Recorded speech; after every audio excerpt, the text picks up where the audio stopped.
Vamos iniciar um teste. Por favor, preste atenção nas instruções. Nos próximos slides, você verá 4 gráficos com o valor de vendas de 5 veículos. Para cada slide, você deve anotar a ordem das vendas de forma decrescente, ou seja, do veículo que mais vendeu para o veículo que menos vendeu. Você não deve alterar sua anotação depois que o slide terminou. Você terá 15 segundos em cada slide. Não pause o vídeo. Todos os gráficos terão os mesmos dados. Então, por exemplo, você observa o gráfico e você conclui que o que mais vendeu é o veículo Sandero. Então você vai anotar que no gráfico 1, a primeira posição é o Sandero. Depois o segundo, você percebe que é o HB20. Você coloca o 2 e assim sucessivamente. Então você vai fazer isso para cada gráfico. Então, vamos começar? Está pronto? Então vamos lá, 15 segundos para cada gráfico.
Pronto! Aqui nós temos a solução.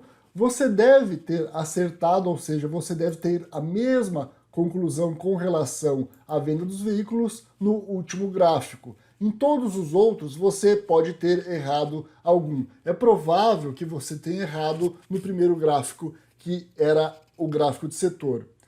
Então compare a mudança na ordem em cada etapa conforme a sua anotação. Desde o início, ficou fácil ver que o Onix era o maior, o que mais vendia, e que o HB20 também daria para perceber que era o segundo.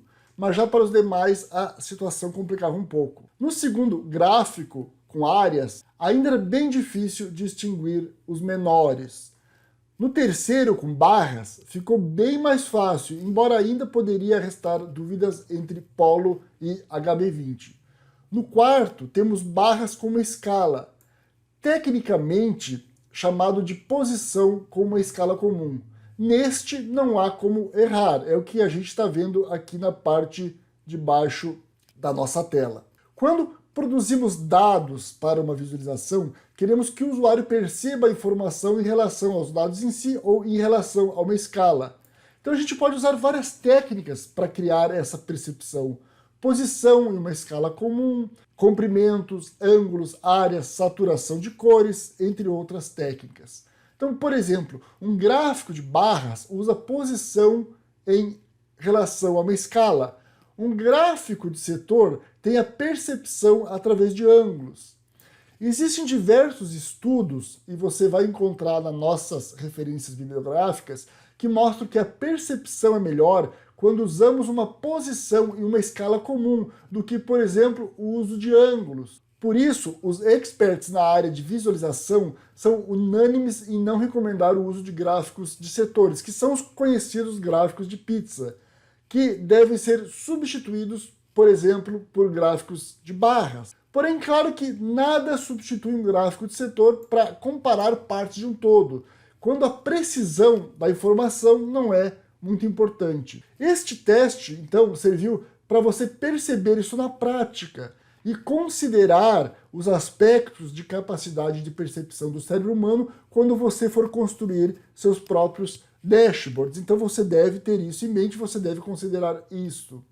Por que o teste teve tempo? Bom, porque em um bom gráfico, em um bom dashboard, o usuário deve perceber a informação em poucos segundos. Se ele precisa mais do que alguns segundos para perceber, para entender os dados, para que a história fique clara para ele, o gráfico não está bom. Ele pode ser melhorado. Então aqui temos um ranking da capacidade de percepção do cérebro humano.